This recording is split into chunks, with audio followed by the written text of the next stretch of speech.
If I may start with you, Your Excellency Sun Chanthol. In light of the recent border tensions and subsequent disruptions to cross-border trade, how is the CDC recalibrating and transforming the Thailand +1 and Vietnam +1 strategies to a unified ASEAN production base to ensure that international investors view Cambodia as a secure, sustainable and long-term pillar? Thank you very much for the question. The strategy, policy of Thai +1, Vietnam +1, China +1, it came after we look at the whole strategy for the country, for Cambodia. So Cambodia is not only rely on the border, if you will, the +1. +1 is just complementary to the overall strategy of Cambodia as a center for the manufacturing base that can serve the Greater Mekong sub-region that I mentioned, which consists of Cambodia, Vietnam, Thailand, Laos, Myanmar, and certain part of China, with 250 million consumers. Cambodia sits in the heart, in the center of gravity, if you will, for the Greater Mekong sub-region. Also use Cambodia as a platform to serve ASEAN, to serve ASEAN +5 through ASEP, so ASEAN plus China, Korea, Japan, Australia, New Zealand, 2.3 billion consumers. But in addition to that, our strategy is to build all the infrastructure that can connect Cambodia to the world, that we can trade with everyone around the world. We can trade with the US, we trade with EU. So that through connectivity that the government of Cambodia has been investing heavily. Our port in the Occidental world is going through a major expansion. As of today, only 18% of the vessels that going around Asia Pacific can call on our port. But next year, when we complete the first container terminal, new container terminal port, 93% of the vessels in Asia Pacific can call on our port. So you can see the shift. You can see the shift 18 to 93. 2029, we complete the second terminal, container terminal, with 16.5 meter depth. By 2030, we finish the third container terminal with 17.5 meter depth that allow us to ship from Cambodia to all over the world without going through transshipment in another country in order to reduce the cost. Right? So the government of Cambodia is always look at strategy in the bigger than +1. +1 is important. I'm not saying it's not important. It's important. It complements to what we're doing for the whole country. That's why we have the logistics master plan. We are working on Phnom Penh Logistics Center.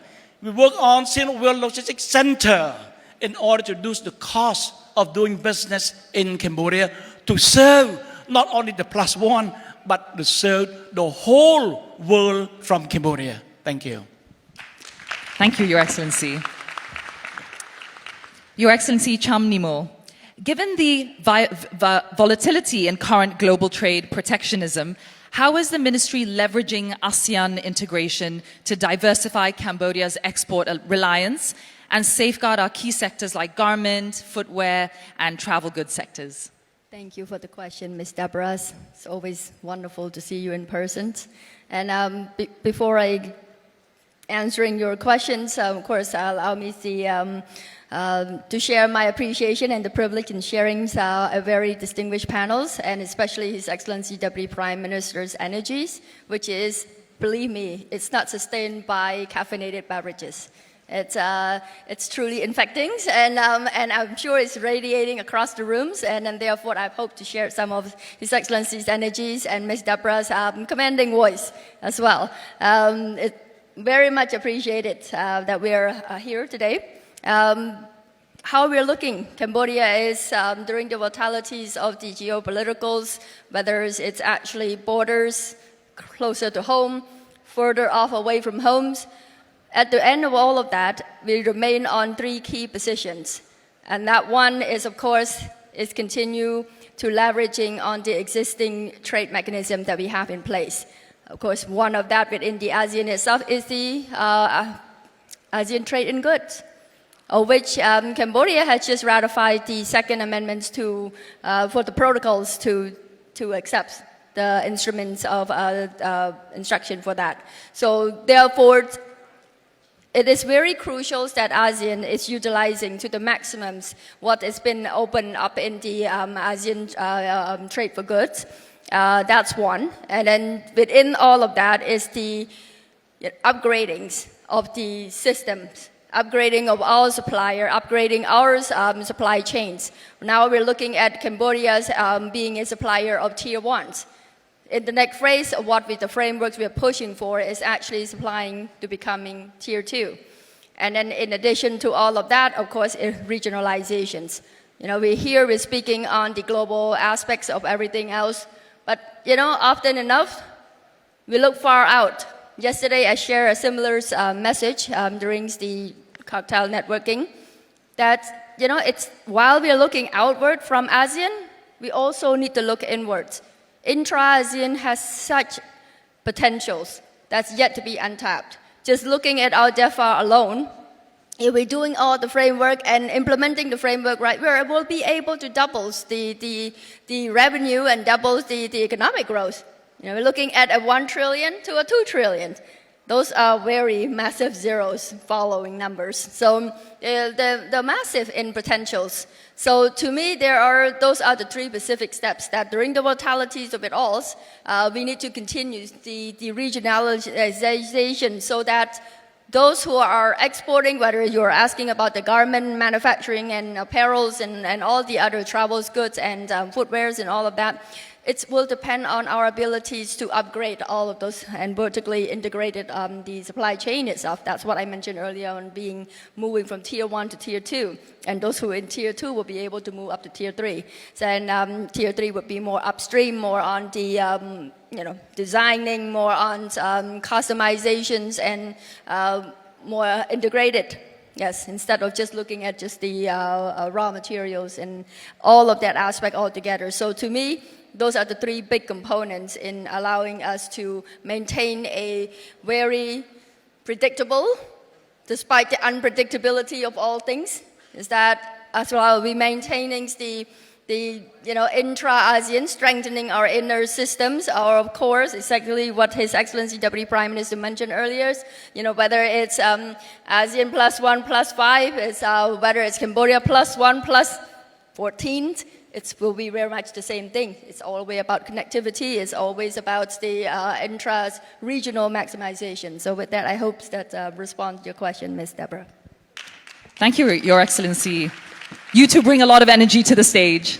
And thank you for the clarity on your responses. Masao-san, from the perspective of a major Japanese manufacturer, how has the +1 or unified ASEAN formula been affected by recent regional geopolitical frictions, border conflicts, and as Cambodia transitions to a skills-driven hub, what kind of specific strategies do you see for mechatronics and technical vocational training?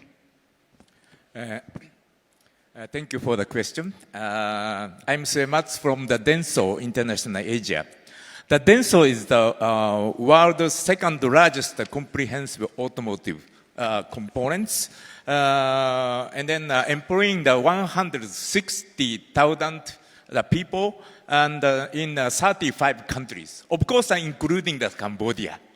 And then we are the #1, the biggest automotive parts company in Japan. And then we are also known as a company that developed the QR code. And then now the QR code is very popular, but because we didn't obtain the patent.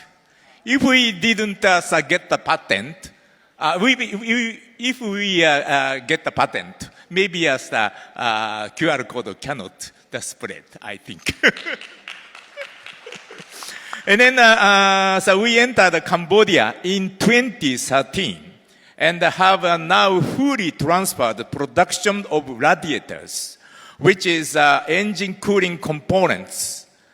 This radiator was previously concentrated to produce in Thailand, and then now the fully transferred to Cambodia. And we export not only to Thailand, but also to Indonesia and India and Malaysia. And then we are very satisfied with the quality of Cambodian labor. I have received 2 questions from you. But the second question is very important as it is related to the future industrial development of Cambodia. You already said that the mechatronics and technical vocational something is very important. And then I fully agree to it. Why? Now I would like to explain why I agree. And then I want to say that's our future strategy of Cambodia. Let me start by taking about our strategy for Cambodia future. Currently, battery EV, the spread drives ICE, internal combustion engine, the vehicle consolidation in ASEAN and India. And it is expected the ICE parts will also to ASEAN and India. In this case, Thailand would be number 1 candidate to be chosen based on the current performance. However, Thailand must promote electrification also. Therefore, they are limited further expansion ICE vehicles. In addition, young Thai people moving away from manufacturing industry. We believe Cambodia will be the ideal site for ICE parts consolidation. As you know, hybrid vehicle extension or evolution of ICE, the technology. So transition to hybrid vehicle in the future could be considered in Cambodia. Why could Cambodia become an ICE parts hub? I think that there are 2 reasons. The first reason is ICE parts production can fully utilize Cambodian strong points. I think Cambodia has 2 strong points. One is Cambodia has strong connectivity. Cambodia is located between the 2 major automobile market, Thailand and Vietnam.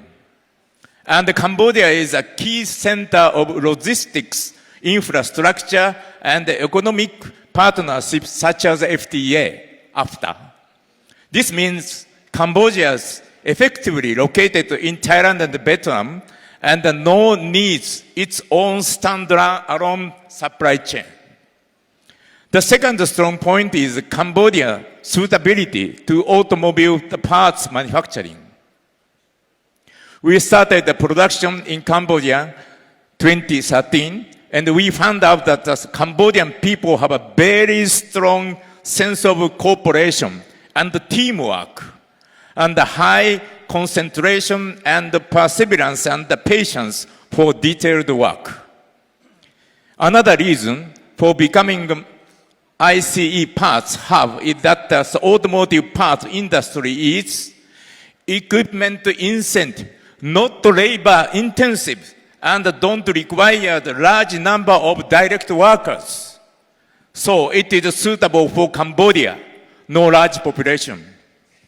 Next is, how can Cambodia become the best location for consolidation automobile parts, particularly ICE components? Let me talk about the concrete scenarios. First is to further enhance competitiveness in QCD, quality, cost, delivery of ICE parts beyond the current level of Thailand. This means starting from a higher level rather than simply repeating the current Thailand level. I said that Cambodia is more suitable equipment-intensive industries rather than labor-intensive industries that rely on human labor.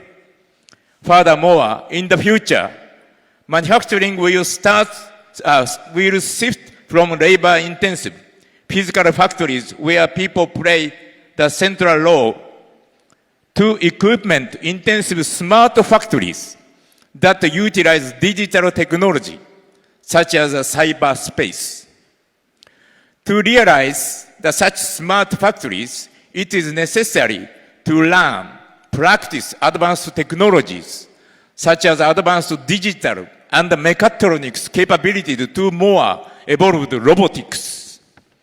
Especially, Cambodia needs to utilize DX, IoT, and AI for production efficiency, as well as industry introducing robots to build automated production lines. Cambodia is a very good match for equipment-intensive industries. This means Cambodia can attract not only automotive parts industry, but also other industries such as home appliance, chemicals, and food processing, and so on. To support these industries, Cambodia will need to gather advanced digital technology and robotics. I truly hope Cambodia will focus on these capabilities and become a leader in global manufacturing in the future.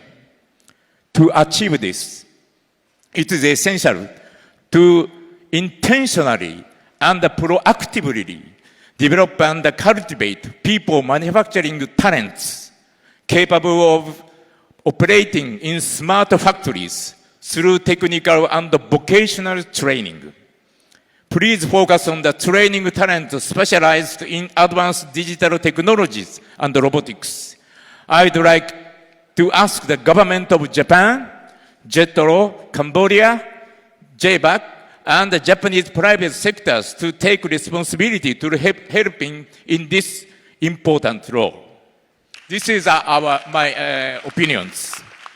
And then regarding the first questions, now that there is huge risks for the unified ASEAN, Type Plus One, until now. But as you already knew, the recently unexpected situation has occurred. This is a conflict between Thailand and Cambodia. Due to this, land routes are still closed. Logistics between the two countries have been faced difficulty, and the logistics and the inventory costs is increasing significantly, which have a very serious impact on our company's business. As I said already, we transferred all of the production of engine cooling unit, namely radiator, from Thailand to Cambodia last year already. However, due to the recent border issues, transporting radiators from Cambodia to Thailand have become very difficult. It has significantly impacted vehicle production for many car makers of Thailand, including Toyota, Honda, Mitsubishi, and so on. This is a very serious issue for Cambodia and Thailand. The most important thing is to think about the risk for Cambodia and avoid those risks as much as possible. The damage to Cambodia's domestic core industry should be minimized, especially in the case of automotive parts. For example, if the supply of parts from Cambodia stops, production of vehicles in Thailand will also stop. Anyhow, this must be avoided at all. Our customer almost our customer is located in Thailand. They were customer, not our supplier. This is very important. If the supply of parts from Cambodia stop, customers, especially Japanese car maker in Thailand, may procure parts from the countries other than Cambodia. And then, so this is quite important, I think.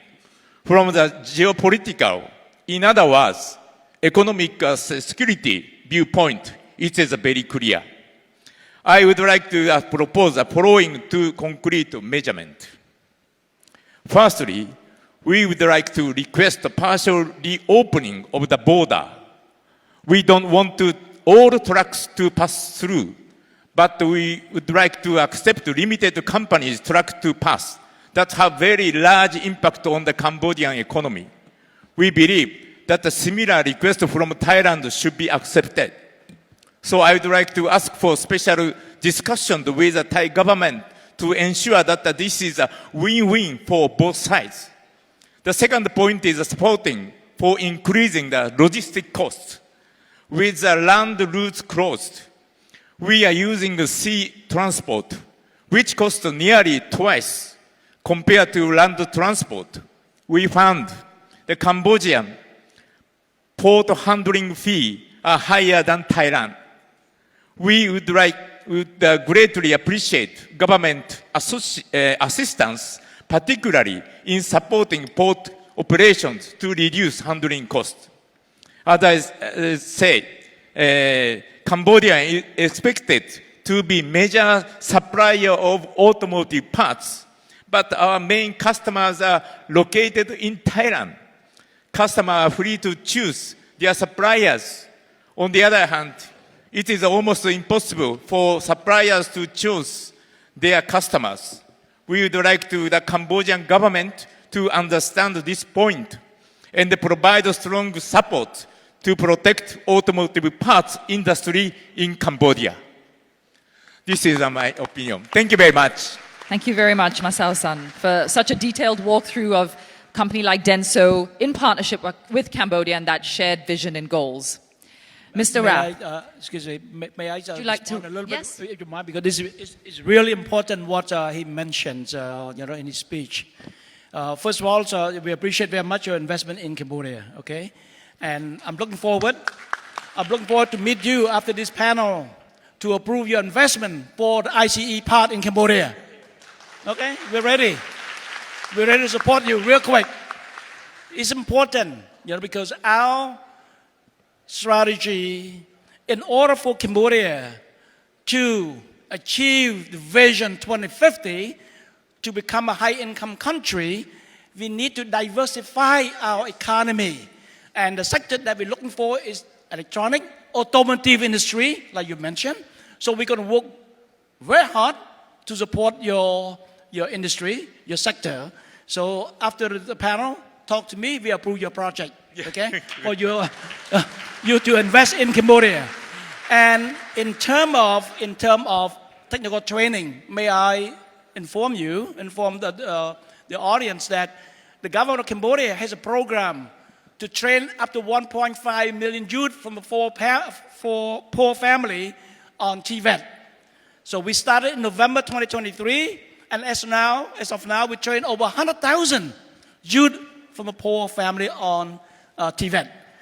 They don't have to pay for tuition, but in fact, we give them the allowance to go to school. Okay, so that want to inform you.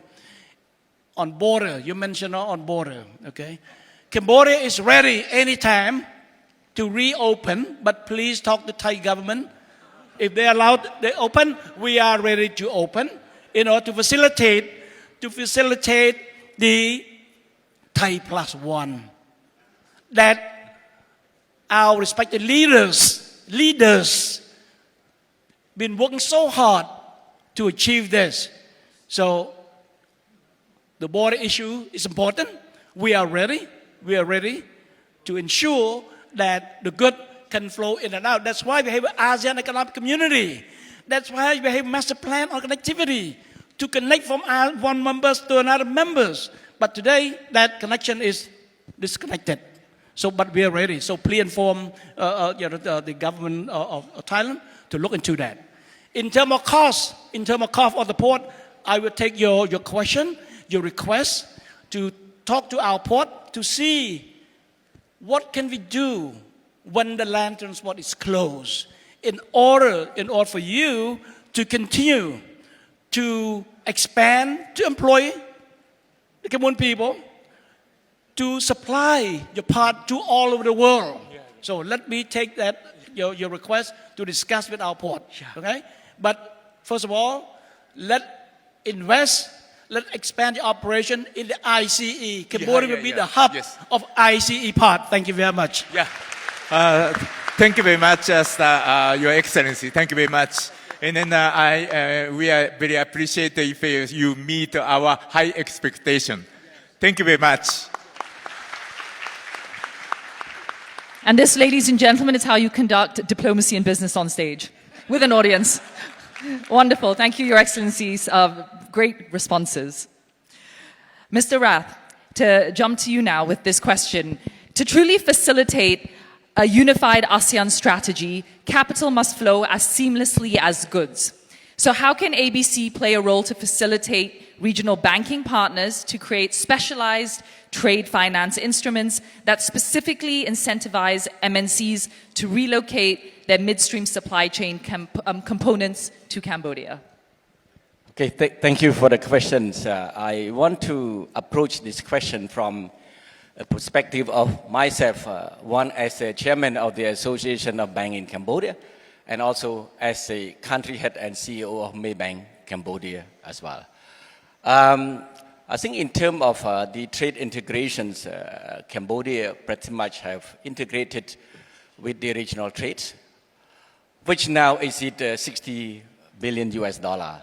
And this is quite significant relative to the size of our economy, and also where we started this integration journeys some years back. However, when we talk about moving up the value chains, certainly we need a different financing model. This is something that I believe that the industry have a role to play. Today, the trade finance, the value chain financings are still pretty much fragmented, and probably to a certain extent, as always, is risk sensitive. This is where more effort is needed to ensure that as our MC put it, to ensure that the capital equity financing can flow as fast as or as smooth as good as well. Because Excellency Deputy Prime Minister, our Minister of Commerce, talk a lot about integrations, and certainly the role of a financial institution is to support and in fact enabling that possibility as well.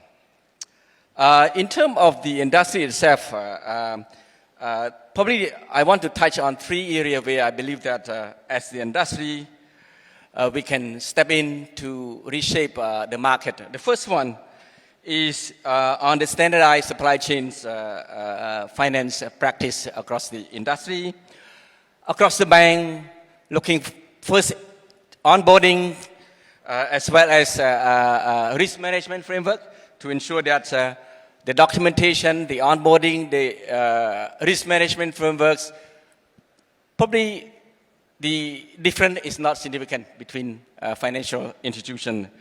The second part is on the probably encourage what I call is risk sharing frameworks, so that more banks, not just a few, can participate, and we can participate probably deeper. And on the third point is around what I call is supporting transition financing, especially in terms of capitals, working capital to support the supplier relocations and the ramp-up stages. This is important, and making sure that the financial institution is ready for that transitions from one country to another, but also ramping up the production as well to cope up with the demand of the market. Coming back to my head as a CEO of Maybank Cambodia, if you look at big bank in our regions, in fact, if you look at their strategies, most of the big bank, Their strategy is beyond their home market.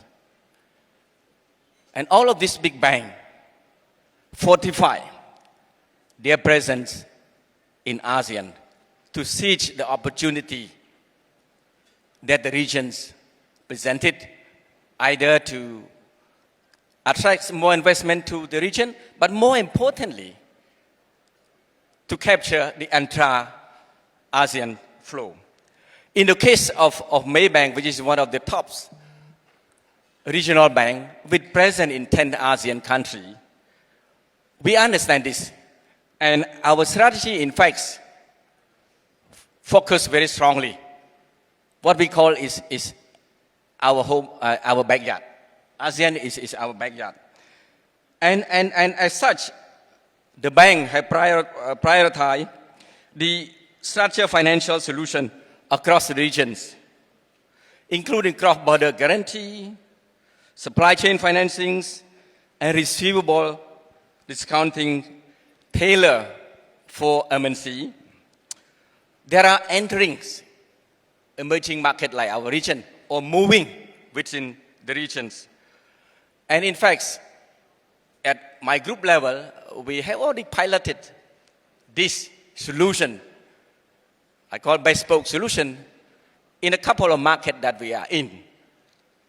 And we are well positioned to scale up, to roll out to Cambodia as well, to seize the opportunity as well as when there is a demand. And for us in Cambodia, this is something that Maybank Cambodia can leverage our regional network, our balance sheet as a regional bank, our partnership as well as our expertise and the ecosystem that we have and our customer have, so that we can support the expansion or the relocations efficiently and prudently as well. But what is important is we need to be pragmatic as well.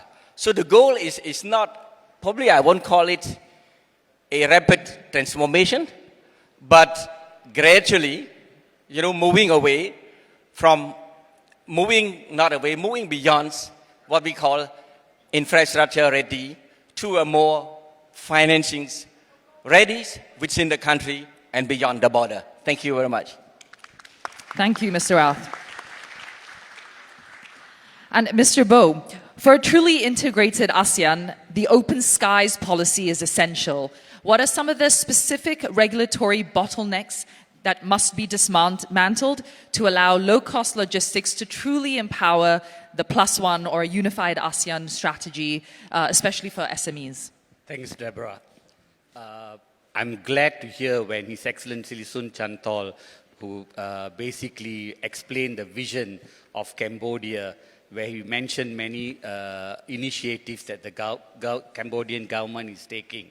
That's music to my ears because that resonates with the vision of AirAsia as well. I think there's few areas that Cambodia, together with the industry players, can play a big role. One is cost. I think the current day consumer is very cost sensitive. ASEAN has 750 million people. If we have our products at a lower cost, when I say product at a lower cost, airline flight ticket costs are lower, and the same goes for the airport as well. Currently, Cambodia is basically the second most expensive in terms of airport cost than after Singapore. So we have to work to make sure that this cost becomes lower. And why? Because Cambodia has a huge potential in terms of tourism. Just to go back a bit on history, His Excellency Sun Chanthol is the one that constantly asked AirAsia to set up shop here. After, I think, a decade that I'm seeing him, and we have managed to set up shop, and it has been successful. So I think to go to the next chapter, we have to really look at costs, how monopolistic dealings as well. We must allow airlines to self-handle.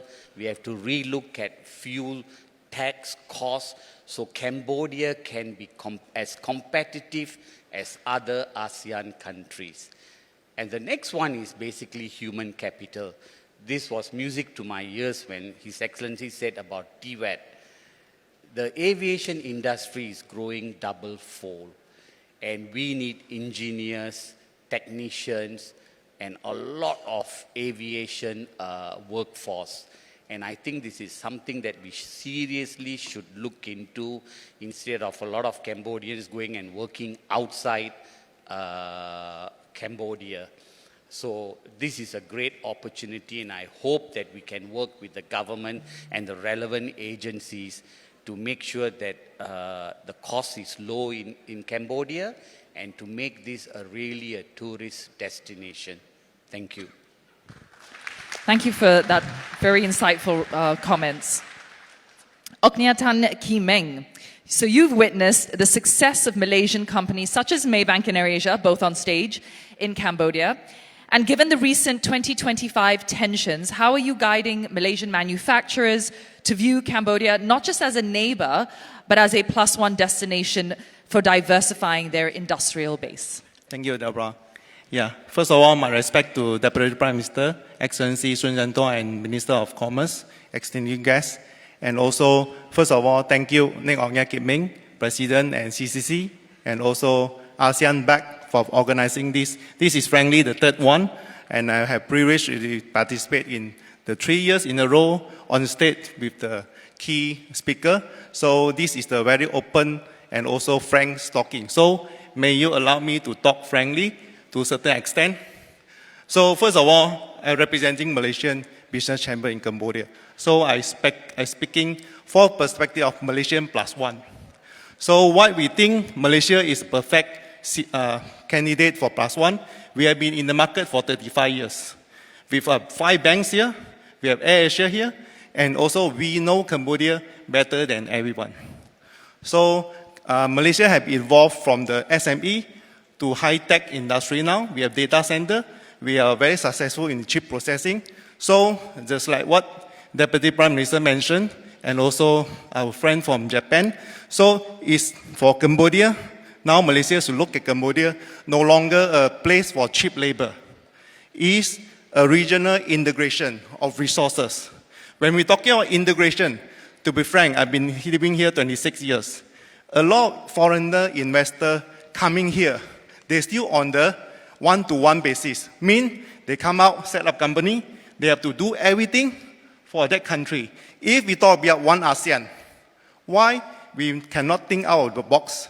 Selective industry, what the government want to do, semiconductor, high-tech industry, that sector we should promote a truly supply chain connectivity through a synchronization. For example, a Malaysian manufacturer, very good in the part. Can they put upstream or downstream in Cambodia? And these two regarded as one. So in the way that CDC, MOC regard both entities as one entity, so that they can go through a simplified registration to recognize them. They can have their upstream or downstream here, connect, and then ship out. This is number one. Number two, can custom to recognize this after CDC and MOC recognize. You have the custom bonded concept. They ship in raw material and finished good in the bonded concept, leverage on the cheaper labor in Cambodia, higher technology in Malaysia, and ship out this thing out of the country to leverage on RCEP concept. So the third one, GDT, tax department. They have to be open-minded to accept after CDC, MOC, custom recognized, they accept this is the one that tax on the origin where they make profit and leverage on double tax agreement, allow the company to excel here and tax and appropriately. Last thing, one of the pain point, main of my Malaysian counterpart have the pain point is when they come to set up office here, a factory here, they have to do all process all together. You name it, the food standard, safety standard, and all the, we call the certification. if we can amplify the concept of supply chain industry, if we also can synchronize mutual recognition of certification of both countries. For example, Cambodia will benefit because if the food products produced by Malaysian Halal Production Hub, then if we can recognize using Malaysian Halal system, it will make the Cambodia raw material become Halal finished good. So this is my humble opinion, and thank you very much. Thank you, Kim Eng, for such valuable insights from the Malaysian perspective. And I think, ladies and gentlemen, we've run out of time, so we won't be able to do and take any questions from the audience, but absolutely a very engaging conversation. So thank you to our esteemed panelists. A lot of homework and action items, I believe, from today, so all the best. Ladies and gentlemen, please, a round of applause for Your Excellencies, ladies and gentlemen. May I now invite Your Excellencies to a group photograph at the front of the stage. And I'd like to invite Oknia Kitmeng to please join.